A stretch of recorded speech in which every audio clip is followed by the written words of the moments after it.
Hello friends, welcome to my channel. இந்த வீடியோவில் Bharat heavy electrical limited, அதாவது இந்திய அரசு நிறுவனத்திலிருந்து வேலைவாய்ப்புக்கான நோட்டிஃபிகேஷன் நமக்கு அறிவிச்சிருக்காங்க. மொத்தமாக நமக்கு 3 வகையான நோட்டிஃபிகேஷன் தற்போது அவைலபிளாக இருக்குது. இந்த 3 வகையான நோட்டிஃபிகேஷனும் நமக்கு பல்வேறு துறையின் கீழே வேக்கன்சி அவைலபிளாக இருக்குது. மொத்தமாக பார்த்திங்கன்னா இந்த 3 துறைகளும் சேர்த்து 650க்கும் மேற்பட்ட வேக்கன்சி நமக்கு அவைலபிளாக இருக்குது. இந்த 3 வகையான நோட்டிஃபிகேஷனில் இருக்க வேலைவாய்ப்புக்கு நீங்கள் அப்ளை பண்ண விரும்புகிறீங்கன்னா பிப்ரவரி 19, 2025 ஈவினிங்குள்ளே நீங்கள் அப்ளை பண்ணுற மாதிரி இருக்கும். சில நோட்டிஃபிகேஷனில் பார்த்தீங்கன்னா நைட்டுக்குள்ளே நீங்கள் அப்ளை பண்ணுற மாதிரி இருக்கும். இந்த 3 துறை என்னென்னு பார்த்தீங்கன்னா graduate apprentice, technician apprentice, trade apprentice. இந்த 3 வகை நோட்டிஃபிகேஷன் நமக்கு இப்போ அவைலபிளாக இருக்குது. இதை பற்றி நம்ம டீட்டெயில்டாக பார்ப்போம். அதுக்கடுத்து எப்படி அப்ளை பண்ணலாம் அப்படின்னு சொல்லி பார்ப்போம். அதுக்கு முன்னாடி நம்ம சேனலை சப்ஸ்கிரைப் பண்ணிக்கோங்க. மறக்காமல் பெல் பட்டனையும் ஆன் பண்ணி வச்சுக்கோங்க. இந்த வீடியோக்கு லைக் பண்ணி உங்கள் ஃப்ரெண்ட்ஸ்க்கும் ஷேர் பண்ணுங்கள். ஃபஸ்ட்டு பார்த்தீங்கன்னா கிராஜுவேட் அப்ரெண்டிஸ் நோட்டிஃபிகேஷன் பற்றி பார்ப்போம். இந்த நோட்டிஃபிகேஷனில் நமக்கு 125 வேக்கன்சி அவைலபிளாக இருக்குது. இந்த 125 வேக்கன்சி நமக்கு 3 வகையான டிசிப்ளினில் கொடுத்துருக்காங்க. ஃபஸ்ட்டு பார்த்தீங்கன்னா மெக்கானிக்கல் இன்ஜினியரிங், இதில் 95 வேக்கன்சி அவைலபிளாக இருக்குது. சிவில் இன்ஜினியரிங் 20 வேக்கன்சி அவைலபிளாக இருக்குது. அசிஸ்டண்ட் ஹெச்ஆர் இதுக்கு 10 வேக்கன்சி, மொத்தமாக நமக்கு 125 வேக்கன்சி இருக்குது. அதில் மினிமம் எஜுகேஷன் குவாலிஃபிகேஷனை பொறுத்த வரைக்கும் மெக்கானிக்கல் இன்ஜினியரிங், சிவில் இன்ஜினியரிங் இதுக்கு நமக்கு நீங்கள் 12th பாஸ் பண்ணியிருந்தால் போதுமானது. அதுக்கடுத்து பார்த்தீங்கன்னா கிராஜுவேட் இன்ஜினியரிங் ஆர் டெக்னாலஜி நீங்கள் ரெகுலர் பேஸில் ஃபுல் டைமாக நீங்கள் முடிச்சிருந்தீங்கன்னா இந்த வேலைவாய்ப்புக்கு நீங்கள் அப்ளை பண்ணிக்க முடியும். அசிஸ்டண்ட் ஹெச்ஆரை பொறுத்த வரைக்கும் சேம் 12th நீங்கள் பாஸ் பண்ணியிருக்கணும் கட்டாயம். அதுக்கடுத்து கிராஜுவேட் இன் ஆர்ட்ஸ் பிஏ நீங்கள் கம்ப்ளீட் பண்ணியிருக்கணும். அதில் பார்த்தீங்கன்னா ரெகுலர் ஃபுல் டைம் கேண்டிடேட்டாக நீங்கள் இருந்தீங்கன்னா எலிஜிபிள் அப்படின்னு சொல்லியிருக்காங்க. அதுக்கடுத்து பார்த்தீங்கன்னா டெக்னீஷியன் அப்ரெண்டிஸ் இந்த நோட்டிஃபிகேஷன் பற்றி பார்ப்போம். இதில் பார்த்தீங்கன்னா 100 வேக்கன்சி நமக்கு அவைலபிளாக இருக்குது. இந்த 100 வேக்கன்சி நமக்கு 4 டிசிப்ளின் கொடுத்துருக்காங்க. அதாவது மெக்கானிக்கல் இன்ஜினியரிங்கில் 70 vacancy, computer engineering or instrumentation engineering இதுக்கு 10 வேக்கன்சி இருக்குது. சிவில் இன்ஜினியரிங் 10 வேக்கன்சி இருக்குது. Electronics and communication engineering 10 vacancy, நமக்கு 100 வேக்கன்சி அவைலபிளாக இருக்குது. அடுத்து 3வது நோட்டிஃபிகேஷனான ட்ரேட் அப்ரெண்டிஸுக்கான நோட்டிஃபிகேஷன் பற்றி பார்ப்போம். இதில் பார்த்திங்கன்னா 430 வேக்கன்சி நமக்கு 9 ட்ரேடில் கொடுத்துருக்காங்க. இதில் ஜாப் டியூரேஷனை பொறுத்த வரைக்கும் இந்த 9 ட்ரேடிலும் 12 மந்த், அதாவது 1 இயர் நீங்கள் ஒர்க் பண்ணுற மாதிரி இருக்கும். இதுக்கு மந்த்லி சேலரி ஒவ்வொரு ட்ரேடுக்கு மாறுபடுது. மேக்ஸிமம் பார்த்திங்கன்னா 8000, 7000லேருந்து ஸ்டார்ட் ஆகுது. ஸோ விருப்பம் தகுதி இருக்கவங்க அப்ளை பண்ணுங்கள். ஃபிட்டரில் நமக்கு 150 வேக்கன்சி ஒரு தற்காலிக வேக்கன்சியை தான் கொடுத்துருக்காங்க. இந்த வேக்கன்சி பார்த்திங்கன்னா நமக்கு அதிகரிக்கவும் செய்யலாம், குறையவும் செய்யலாம். ரெண்டாவது பார்த்திங்கன்னா வெல்டர், இதில் 120 வேக்கன்சி இருக்குது. எலக்ட்ரிஷியனுக்கு 40 வேக்கன்சி இருக்குது. டர்னருக்கு 20 வேக்கன்சி இருக்குது. மெக்கானிஸ்ட்டுக்கு 30 வேக்கன்சி இருக்குது. இன்ஸ்ட்ருமெண்ட் மெக்கானிக் 10 வேக்கன்சி கொடுத்துருக்காங்க. மோட்டார் மெக்கானிக்கு 10 வேக்கன்சி இருக்குது. மெக்கானிக் ஆர்என் ஏசிக்கு 7 வேக்கன்சி கொடுத்துருக்காங்க. சிஓபியில் நமக்கு 13 வேக்கன்சி. மொத்தமாக நமக்கு இந்த 9 டிசிப்ளினிலும் 430 வேக்கன்சி அவைலபிளாக இருக்குது. ஓவராலாக நமக்கு 655 வேக்கன்சி இதில் இந்த 3 நோட்டிஃபிகேஷனும் வந்திருக்கு. ஃபஸ்ட்டு நம்ம இந்த 3 நோட்டிஃபிகேஷனும் இருக்க வேக்கன்சி டீட்டெயில்ஸை பற்றி பார்ப்போம். அதுக்கடுத்து age qualification, monthly salary, job location, எவ்வளோ நாள் நீங்கள் ஒர்க் பண்ணுற மாதிரி இருக்கும் அதை பற்றிலாம் பார்ப்போம். லாஸ்ட்டாக பார்த்தீங்கன்னா எப்படி அப்ளை பண்ணலாம் அப்படின்னு சொல்லி பார்ப்போம். இப்போ கிராஜுவேட் அப்ரெண்டிஸ் நோட்டிஃபிகேஷனில் ஏஜ் லிமிட் என்னென்னு பார்த்தீங்கன்னா மினிமம் 18 வயசுல இருந்தும் மேக்ஸிமம் 27 வயசு வரைக்கும் அப்ளை பண்ணிக்க முடியும். ஏஜ் கட் ஆஃப் பார்த்தீங்கன்னா நமக்கு பிப்ரவரி 1, 2025 வரைக்கும் அப்ளை பண்ணிக்கலாம் அப்படின்னு சொல்லியிருக்காங்க. அடுத்து ஏஜ் ரிலாக்ஸேஷனை பொறுத்த வரைக்கும் பார்த்தீங்கன்னா SC, ST, OBC, economical weaker section, general இவங்களுக்கு எல்லாருக்குமே நமக்கு தனியாகவே மென்ஷன் பண்ணியிருக்காங்க. 5 வருஷம் ஏஜ் ரிலாக்ஸேஷன் யாருக்குன்னா எஸ்சி, எஸ்டிக்கு கொடுத்துருக்காங்க. 3 வருஷம் ஓபிசி நான் கிரிமினலுக்கு கொடுத்துருக்காங்க. அதுக்கடுத்து மாற்றுத்திறனாளிகளுக்கு 10 வருஷம் ஏஜ் ரிலாக்ஸேஷன் கொடுத்துருக்காங்க. அதுக்கடுத்து மினிமம் எஜுகேஷன் குவாலிஃபிகேஷன் பார்த்தீங்கன்னா நீங்கள் கட்டாயம் 60% யாரெல்லாம் மார்க் எடுத்துருக்கணும் அப்படின்னா general, OBC, economical weaker section எடுத்துருக்கணும். 50% பார்த்தீங்கன்னா எஸ்சி, எஸ்டி கேண்டிடேட் எடுத்திருந்தால் போதுமானது அப்படின்னு சொல்லியிருக்காங்க. இந்த வேலைவாய்ப்புக்கு எந்த இயரில் நீங்கள் பாஸ் பண்ணியிருந்தால் அப்ளை பண்ணலாம் அப்படின்னா 2000, 2021, 2022, 2023, 2024 இதில் நீங்கள் பாஸ் பண்ணியிருந்தால் நீங்கள் அப்ளை பண்ணிக்க முடியும் அப்படின்னு சொல்லியிருக்காங்க. அதுக்கடுத்து ரிசர்வேஷனை பொறுத்த வரைக்கும் எஸ்சிக்கு 19% கொடுத்துருக்காங்க, எஸ்டிக்கு 1% கொடுத்துருக்காங்க, 27% ஓபிசி நான் கிரிமினல், 10% பார்த்தீங்கன்னா எக்கனாமிக்கல் வீக்கர் செக்ஷன், 4% மாற்றுத்திறனாளிகளுக்கு கொடுத்துருக்காங்க.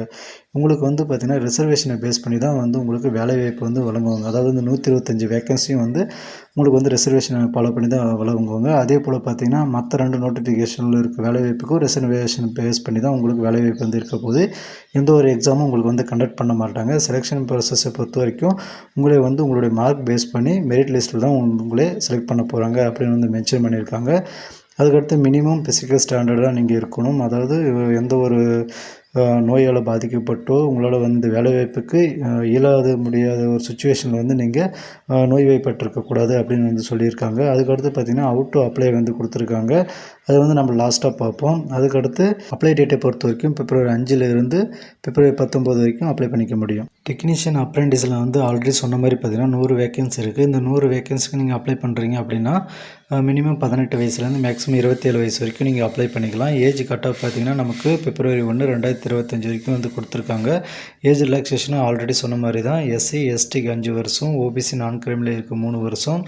அதுக்கடுத்து பார்த்திங்கன்னா மாற்றுத்திறனாளிகளுக்கு 10 வருஷம் அப்படின்னு வந்து ஏஜ் லிமிட் வந்து கொடுத்துருக்காங்க. மினிமம் எஜுகேஷன் குவாலிஃபிகேஷனில் நீங்கள் மார்க் வந்து எவ்வளோ எடுத்துருக்கணும் அப்படின்னு வந்து கொடுத்துருக்காங்க. சேம் எல்லாமே வந்து காமனாக ஒரே மாதிரி தான் வந்திருக்கு. ரிசர்வேஷன், மினிமம் எஜுகேஷன் குவாலிஃபிகேஷன் எல்லாமே வந்து அப்படி தான் வந்து கொடுத்துருக்காங்க. அதுக்கடுத்து வந்து ரெஜிஸ்ட்ரேஷன் அப்ளை ப்ராசஸ் எல்லாமே வந்து சேம் தான் வந்து கொடுத்துருக்காங்க இந்த நோட்டிஃபிகேஷனிலும். இந்த நோட்டிஃபிகேஷன் சேம் வந்து பிப்ரவரி 5லேருந்து ரிலீஸ் ஆகி பிப்ரவரி 19 வரைக்கும் அப்ளை பண்ணிக்கலாம் அப்படின்னு வந்து சொல்லியிருக்காங்க. அதுக்கடுத்து 3வது நோட்டிஃபிகேஷனான ட்ரேட் நோட்டிஃபிகேஷனை பற்றி பார்ப்போம். இதிலும் பார்த்திங்கன்னா மினிமம் 18 வயசுலேருந்து மேக்ஸிமம் 27 வயசு வரைக்கும் அப்ளை பண்ணிக்கலாம். சேம் வந்து எல்லாமே வந்து காமனாக வந்து ஜென்ரல் இன்ஸ்ட்ரக்ஷன் ஃபுல்லாமே சேம் ஒரே மாதிரி தான் வந்து கொடுத்துருக்காங்க. அதாவது age limit, minimum education qualification, how to apply, selection process, இது எல்லாமே வந்து இந்த 3 நோட்டிஃபிகேஷனுக்கும் வந்து காமனாக தான் இருக்குது. நீங்கள் வந்து விருப்பம் தகுதியும் இருக்கவங்க தாராளமாக வந்து அப்ளை பண்ண ஸ்டார்ட் பண்ணிவிடுங்க. அடுத்து graduate apprentice, technician apprentice, trade apprentice, இந்த 3 நோட்டிஃபிகேஷனுக்கும் எப்படி அப்ளை பண்ணலாம் அப்படின்னு சொல்லி பார்த்தீங்கன்னா, ஃபஸ்ட்டு வந்து நீங்கள் ரிஜிஸ்டர் பண்ணுற மாதிரி இருக்கும். அதாவது அதுக்கான வெப்சைட்டை பார்த்தீங்கன்னா, நீங்கள் nats.education.gov.in வெப்சைட்டுக்குள்ளே வந்தீங்கன்னா உங்களுக்கு அஃபிஷியல் பேஜ் வந்து இது மாதிரி தான் இருக்கும். இதில் ஃபஸ்ட்டு பார்த்தீங்கன்னா உங்களுக்கு ஸ்டூடெண்ட் அப்படின்ற ஒரு ஆப்ஷன் வந்து காட்டும். அது நீங்கள் கிளிக் பண்ணிங்கன்னா பார்த்தீங்கன்னா உங்களுக்கு ஸ்டூடெண்ட் ரிஜிஸ்டர், ஸ்டூடெண்ட் லாகின், இந்த 2 ஆப்ஷன் இருக்கும். நீங்கள் ஸ்டூடெண்ட் ரெஜிஸ்டர் இதை வந்து கிளிக் பண்ணிக்கோங்க. அதை கிளிக் பண்ணிட்ட பிறகு பார்த்தீங்கன்னா உங்களுக்கு வந்து என்னென்ன டாக்குமெண்ட்லாம் நீங்கள் வந்து ரெஜிஸ்டர் பண்ணிட்ட பிறகும் அதில் வந்து சப்மிட் பண்ணுற மாதிரி இருக்கும் அப்படின்னா, Aadhaar card, valid personal email ID, அதுக்கடுத்து mobile number, passport size photo JPG ஃபார்மேட்டில், ஆதார் கார்டு, அதுக்கடுத்து பார்த்திங்கன்னா bank account details, qualification degree, professional certificate, இதெல்லாமே வந்து கேட்கும். அதுக்கடுத்து பார்த்திங்கன்னா லாஸ்ட்டாக பேங்க் பாஸ்புக் டீட்டெயில்ஸு, அதோட ஃபஸ்ட்டு பேஜ், அக்கௌண்ட் டீட்டெயில்ஸ் எல்லாமே கேட்கும். அது எல்லாமே நீங்கள் ஃபில் பண்ணுற மாதிரி இருக்கும். லாஸ்ட்டாக பார்த்திங்கன்னா இந்த டேட்டா எல்லாமே உங்களுக்கு வந்து இருக்கா, நீங்கள் வந்து ரெஜிஸ்டர் பண்ணுற மாதிரிலாம் கேட்கும். அதில் வந்து எஸ்ன்னு நீங்கள் கொடுத்த பிறகு பார்த்திங்கன்னா உங்களுக்கான பேஜ் வந்து ஓப்பன் ஆகிருக்கும். அதாவது ரெஜிஸ்டர் பேஜ். அதில் வந்து நீங்கள் யூஸ் பண்ணுற இமெயில் ஐடி வந்து என்டர் பண்ணிக்கோங்க. அதுக்கடுத்து மொபைல் நம்பரும் என்டர் பண்ணிவிட்டு கேப்சா கோடு வந்து ப்ளஸ் பண்ணி கேட்கும் அல்லது மைனஸ் பண்ணி கேட்கும். அது வந்து ப்ளஸ் ஆர் மைனஸ் பண்ணி அதை என்ட்ரு பண்ணி நீங்கள் சென்ட் ஓடிபின்னு கொடுத்தீங்கன்னா உங்களுடைய மெயில் ஐடியும் மொபைல் நம்பருக்கும் வந்து ஓடிபி வந்து சென்ட் ஆகிட்ருக்கும். நீங்கள் நேட்ஸில் வந்து ரிஜிஸ்டர் பண்ணிட்ட பிறகும் பார்த்தீங்கன்னா அவங்க வந்து நமக்கு ஒரு திருச்சியிலேருந்து இந்த வேலைவாய்ப்பு வந்து வெளிவந்திருக்கிறதுனால அதுக்கான லிங்க் வந்து நமக்கு கொடுத்துருப்பாங்க. அந்த லிங்க்குள்ளே போய்ட்டு நீங்கள் அடுத்து வந்து அப்ளை பண்ணுற மாதிரி இருக்கும். அதுக்கு முன்னால் பார்த்தீங்கன்னா நேட்ஸில் வந்து அத்தனை டீட்டெயில்ஸுமே வந்து அவங்க என்னென்ன கேட்டிருக்காங்களோ அது எல்லாமே வந்து ஃபில் பண்ணிக்கோங்க.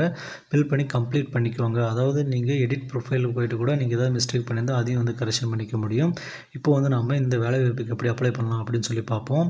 இப்போது நீங்கள் trichy.bell.com இந்த வெப்சைட்டுக்கு நீங்கள் வந்தீங்கன்னா அதில் வந்து நிறைய வந்து இருக்கும். அதெல்லாம் எதுவும் நீங்கள் வந்து கன்சிடர் பண்ணாதீங்க. அப்படியே நீங்கள் ஸ்க்ரோல் பண்ணிட்டு கீழே வந்தீங்கன்னா அப்ரெண்டிஸ்ஷிப் அப்ளிகேஷன் போர்ட்டல் திருச்சின்னு இருக்கும். நீங்கள் அதை வந்து இப்போ கிளிக் பண்ணிக்கோங்க. கிளிக் பண்ணிட்ட பிறகு பார்த்தீங்கன்னா உங்களுக்கு நெக்ஸ்ட் பேஜ் வந்து இந்த மாதிரி தான் வந்து இருக்கும். அதில் வந்து உங்களுக்கு ஹோமு, லாகின், ரிஜிஸ்டர், காண்டாக்ட் எல்லாமே கொடுத்துருப்பாங்க. அதில் வந்து நீங்கள் ரிஜிஸ்டர் அப்படின்றத வந்து கிளிக் பண்ணிங்கன்னா உங்களுக்கு அடுத்த பேஜ் போகும். அதுக்கு முன்னால் பார்த்தீங்கன்னா உங்களுக்கு வந்து இந்த நோட்டிஃபிகேஷன் எல்லாமே இருக்கும். இந்த நோட்டிஃபிகேஷன் நீங்கள் டவுன்லோட் பண்ணி பார்த்துக்கணும் அப்படின்னாலும் நீங்கள் வந்து பார்த்துக்கோங்க.